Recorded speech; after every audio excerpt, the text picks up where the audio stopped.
Ian, you ready?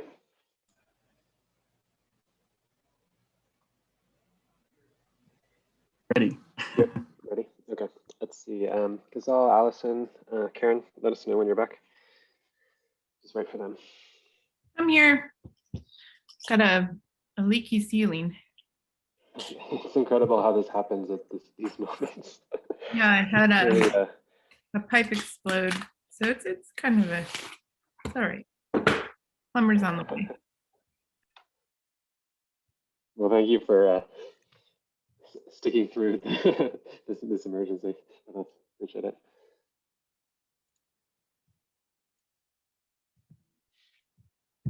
All right. I'm going to pull up my presentation, and I can just wait a little bit until we're ready. We'll wait for Karen and Ghazal. Konstantina, how's Greece these days? Here, sorry.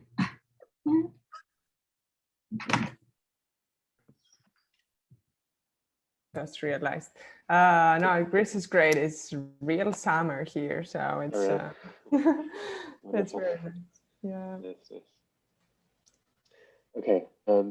Well, I think everyone's back. So Ian, why don't you get started? All right. Thank you, everyone. I'm Ian. My thesis is called The Anti-Eremitic Cloister, and it's about understanding rural areas as the front lines of cultural change, the threshold point at which theoretical legal reform diverges from what's actually happening. Dialogue between different faiths is a unifying, galvanizing force that, when paired with sustainable initiatives, enables new possibilities for prosperity. A cloister is traditionally a Christian place of seclusion with walls as edges. Stripped of religious content, it is a spatial language found and interpreted across many cultures, a refuge from the elements framed by columns. Even more simply, it is a path. The proposal is a new, expanded idea of what a cloister can be, a sanctuary radically open to the world in its multitude of colors, creeds, and countries.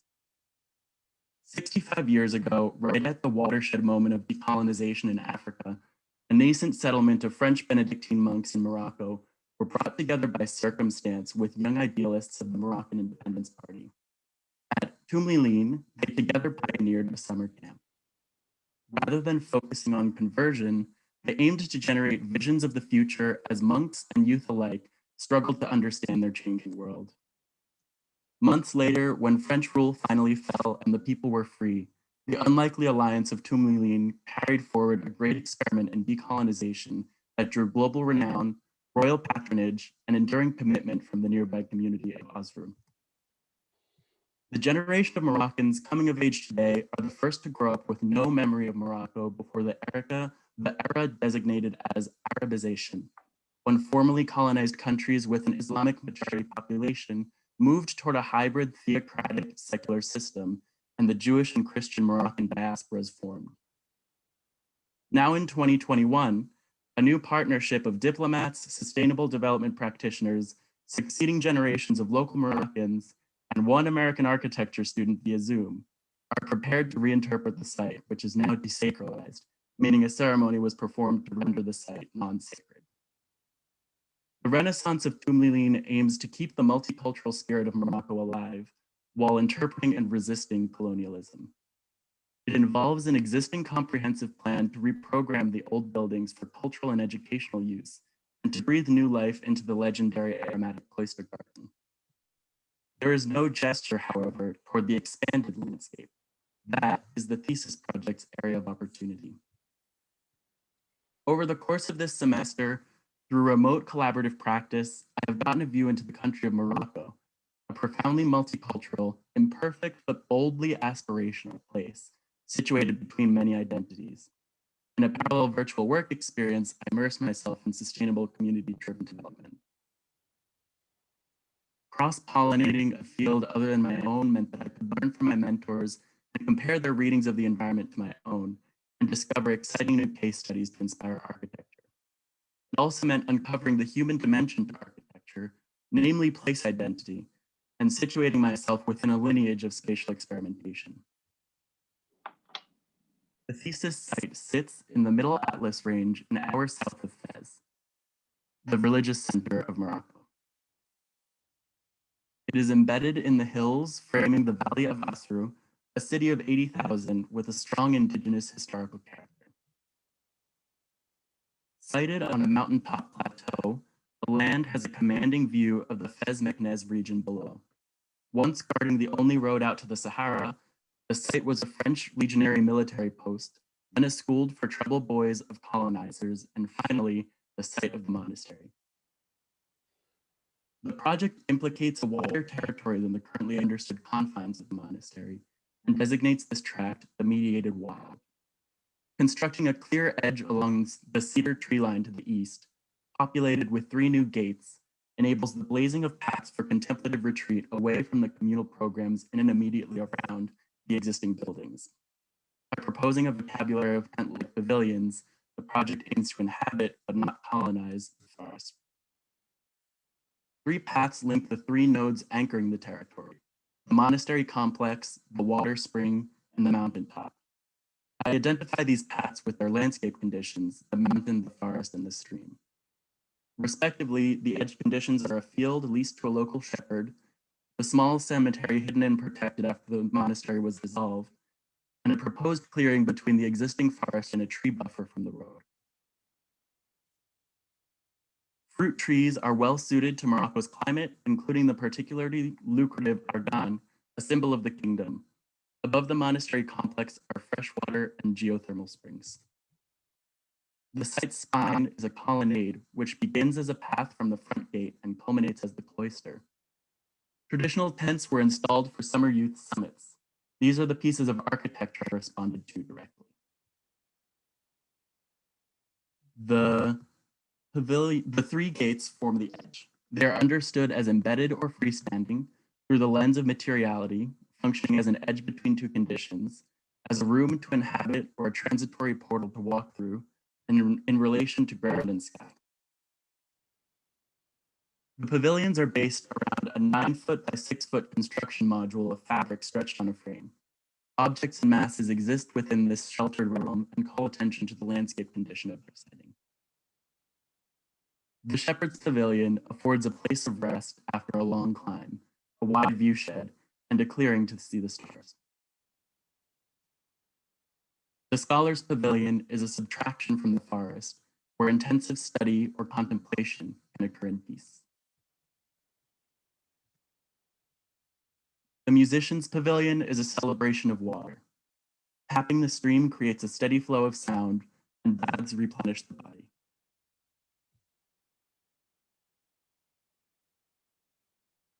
The wild is a cathedral of cedars with no perceptible end, mediated by a consistent path.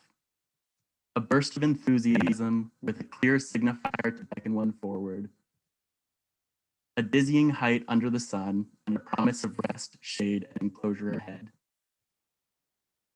A space of memory where spirits linger, that people can respectfully re-enter. A stream that trickles in dry season and widens with melting snow, tapped for immersion. Architecture, as a mediator, can open our eyes to our immediate environment, the world we live in, and the one we hope to create. Thank you.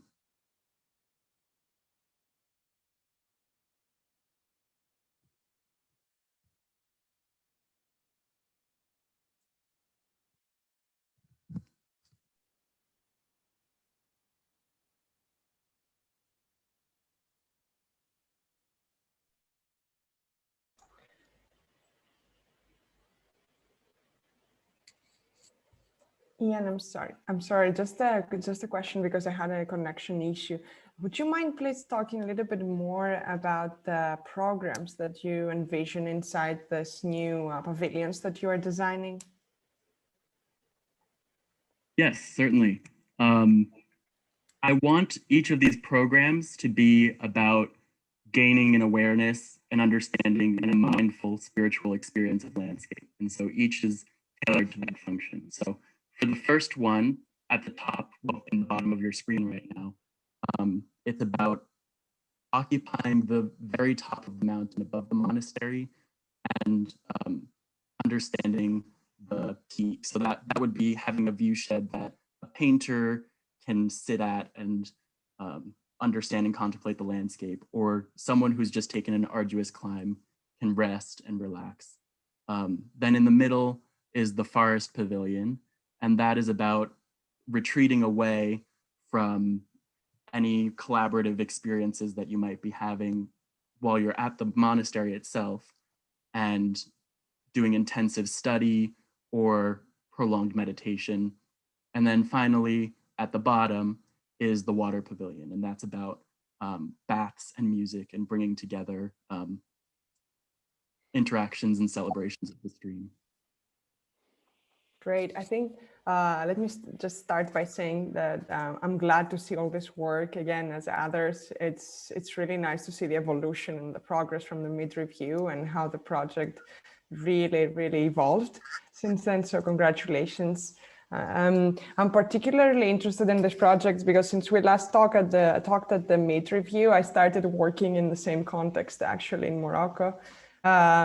So I'm a bit more familiar now with the whole process, and I think what your project reflects that it's really relevant right now in this reality, in this context, is that they're looking to come up with a new language, a new architectural language that is both local, so it is informed by their history and their tradition, but at the same time speaks to an international not audience, but like it looks to the future without too much nostalgia about the past. So working in this context, I am really intrigued by this idea, this incredible challenge to come up with a new language that looks to the future, but without eliminating the heritage that they have.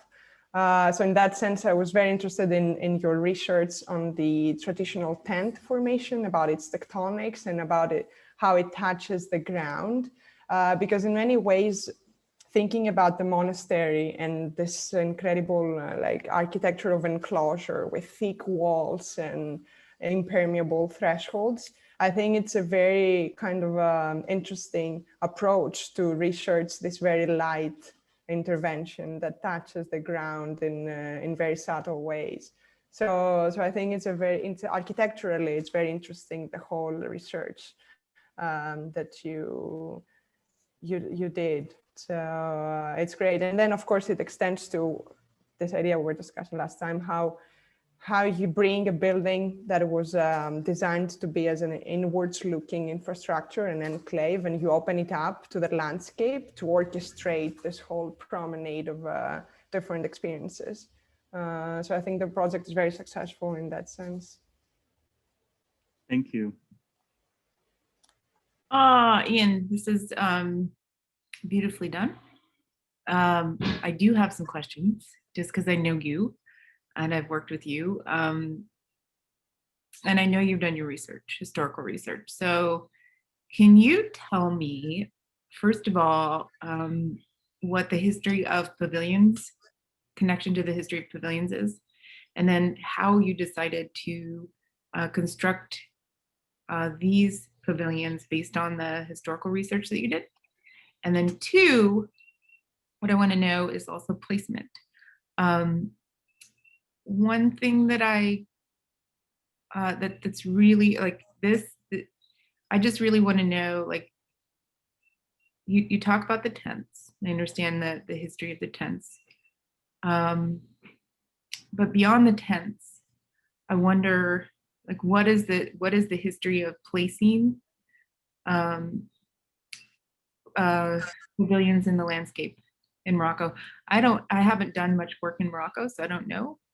So I'd love to hear what your research revealed, and then how that translates into the forms that you chose and the placement and directionality, because directionality is really important as well a lot of times. So Absolutely.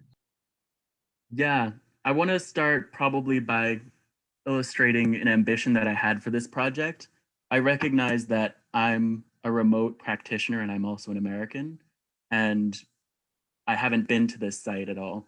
So the whole time, one of my main ambitions was to be as specific as possible and as accurate as possible. And so my research was about looking at what was physically here and reading sources about what was physically in the surroundings of this area.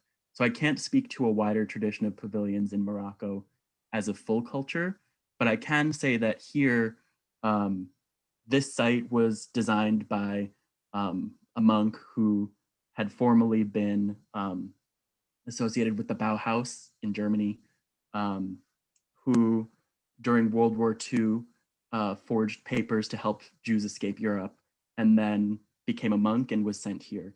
And so there's a direct link between that aspirational moment of architecture and then implementation in this local context. So that took the form of bungalows that were these really interesting guest cottages that were just very simple sheds, but in their materiality had a kind of party. So they're at the bottom of this image right now. I could think of the site itself as a scattering of pavilions, because if you look at the site plan, which is all the way at the end, so for lagging's sake, I won't go immediately to it, but all of the buildings are oriented in kind of strange, discordant ways, but they're glued together by this cloister. And so the idea was having a constellation of programs that were linked by a path that could act as an experiential spine. And along that path, from beginning out into the landscape, I could orchestrate a set of experiences. I hope that answers at least some of your question. You mean vistas and views and emergent? Can you go to your slides that diagram that? Sure. These? Yeah. So I'm just interested in knowing. Okay. Instead of, so you talk about this being a scattered sort of the fact that you're not orienting the pavilions in any particular way, but the vistas and views are really important traditionally across the board in the placement of pavilions. So I would just ask you to maybe look at that moving forward. In the case of these, it was mainly solar orientation and views. So the mountain pavilion is oriented through the gap in the mountains that allows you to see the full extended landscape. And because this is a higher elevation than the monastery even, I presume you can actually see over the ridge and to the city itself, which you can't currently from the monastery. And then the forest is oriented kind of in reference to the sacred character of this place. And so it's oriented toward the east. But then finally, the water pavilion is nestled just based on topography, because there's a really serious grade. And in order to make my section work, I had to kind of cant it in an odd direction. So the topography is another reason why the constellation of buildings on this site is the way it is, and why they don't seem to have necessarily at first glance an organizing principle.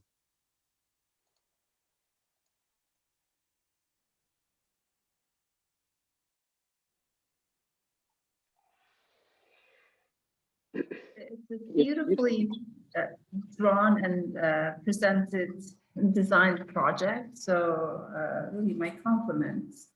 And I don't know if what I'm about to say actually matters or not, but you've probably done your reading of kind of, you know, colonial and post-colonial, you know,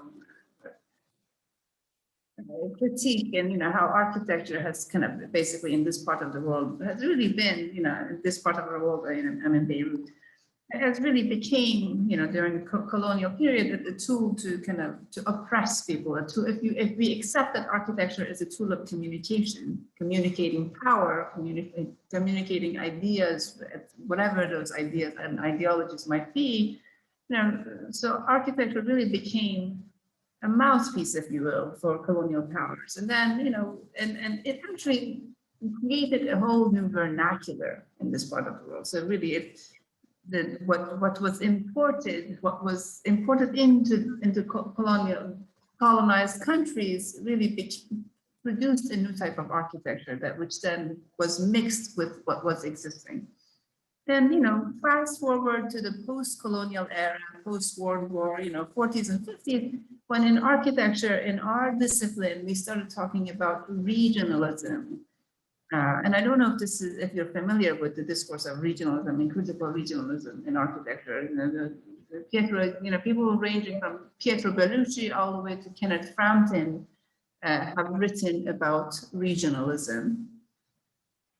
But then there is the kind of the critique of regionalism, which basically says, and I think a person whom I'd like you to read is Franz Fanon, who's not an architect or historian. He's a social theorist, he's a philosopher, maybe, I'm not sure. So he says, in any instance where there is an imported architecture, an imported culture, regardless of how much this imported culture tries to integrate or tries to kind of react and respond to the local culture, it still somehow renders the local culture base and it diminishes the local culture. So I don't know if your project in any way takes a position in this respect. I don't know if it needs to, perhaps because you position yourself out in kind of nature, you don't really need to position yourself. But I think there is this discourse within our discipline that if you are to, as you said yourself, as one student online trying to operate somewhere in Morocco, I think this is something that you really should somehow, in my opinion, take a position. Yeah, I think my decision around that was, first I was thinking, do I directly translate a local vernacular and build from there? And I moved away from that because I, through my work experience, learned that, first of all, iconography across the region, the idea of modernism and internationalism, has in fact been a tool of erasure. But at this site specifically, it was invited in by the local community, and the local community has taken back ownership of it and changed it. And so the site is currently occupied by a number of people from Asru who, for one reason or another, have found themselves outside the confines of that society. So it's functioning as a sanctuary and kind of a reappropriated space. And people have really taken ownership of the architecture and made changes to it. And so I think it's an exciting space of experimentation where you do want to introduce that new provocative idea and see if it works, that this can be a lab site where you can put a series of traditions together and see how they vibrate.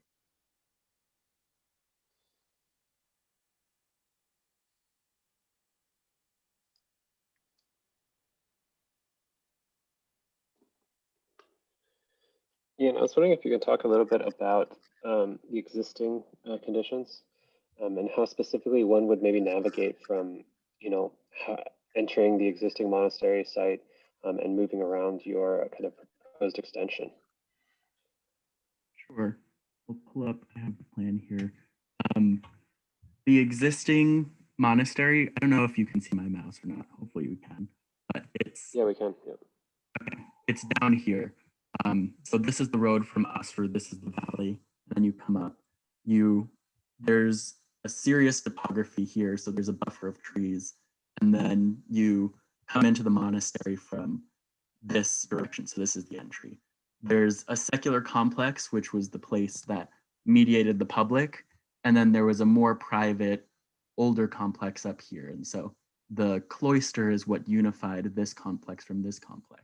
And interestingly, there was a garden placed here that was a case study in Buddhist traditions. So it was a Zen garden, and it was the space of transition between the secular and the sacred. So the beginning of the project is this edge that I've constructed here, and then each of the paths moves out from that threshold. So I hope that clarifies a bit. I could go into more detail if you had a specific. Well, no, I'm just curious. How do you anticipate people approach the? I mean, I guess people from different areas approach this project, right? Because like part of your preamble is talking about how initially the site would brought up people from all over the world to kind of discuss and commingle and communicate in the original abbey or monastery. So how do you feel that your additions kind of enable that, especially in regards to what the future use of the existing site is going to be? Right. There's an exciting push to start back up international gatherings, but also to run a more kind of around the clock sort of weekly seminars that invite students in from wherever to be in residence in the monastery. And so I imagine that these intensive retreats that will happen here, that my interventions can provide a relief and can also provide opportunities for people to discover that wider tract. And so that's the ambition, that it can sit in, people will enter and probably experience the monastery itself first. And so this edge is really key to invite people to think, this is where everything's going on, but maybe there's something more that I can investigate and interact with and learn from, in terms of learning a little bit about architecture, maybe when you expected to come and just learn about decolonization. Yeah, no, indeed. I think that relationship, as you've explained it, is really important, and I would encourage you to make that really explicit moving forward. Part of the beauty of your project is it's quite ambiguous in a way. Like it captures a sense of like meandering, wandering, kind of placelessness almost. But I do think that just for people and to actually increase the value of your edition, it would be helpful to make that relationship clear as a contrast to what already exists, right? And so that people arrive at the existing condition, and then they are welcome to kind of disperse into the landscape.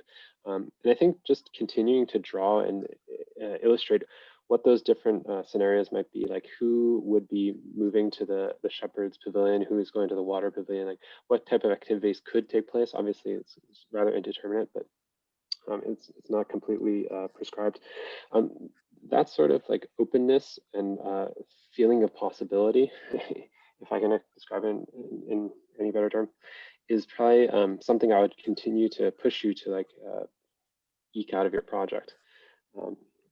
It's an interesting project, and we've always discussed how you're trying to keep it rather open, and you're not trying to prescribe specific or explicit uses of each of these pavilions, but at the same time, I think giving some examples or being more descriptive as to what could happen would really help kind of people enter into the project and recognize its value. Yeah, I just want to add a couple of things and say I do think this is an ambitious project, in part because of where it is and the difficulty in not having really been there and trying to get a sense of where it is and the real life context of it.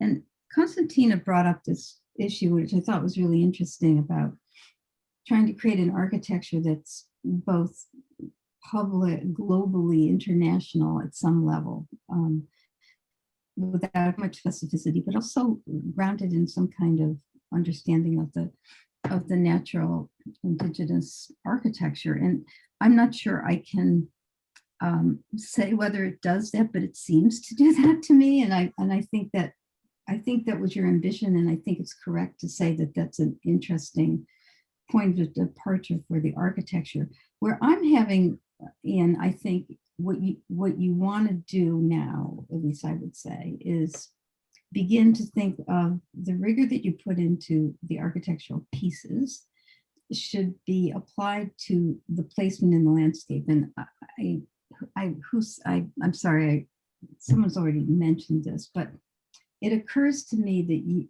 you have placed them by what's the view, what's the orientation of the sun, but you haven't talked about how they intersect the actual land, the topography.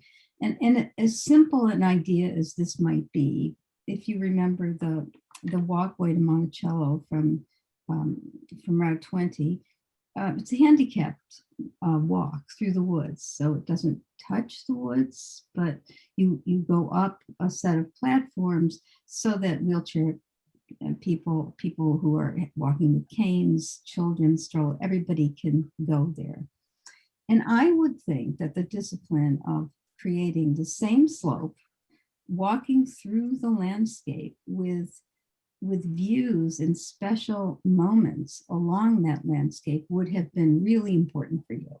And I think that your piece, you might want to look at that again as you finalize this in the future, because I feel like the discipline of the architecture is not occurring yet in the siting of your projects and in the basic approach to your landscape, which you said is a path, but we don't understand how you constructed that path. Like, why is it steep? Why is it not steep, etc. And I feel like it's something you could do now without too much difficulty to clarify that. Definitely.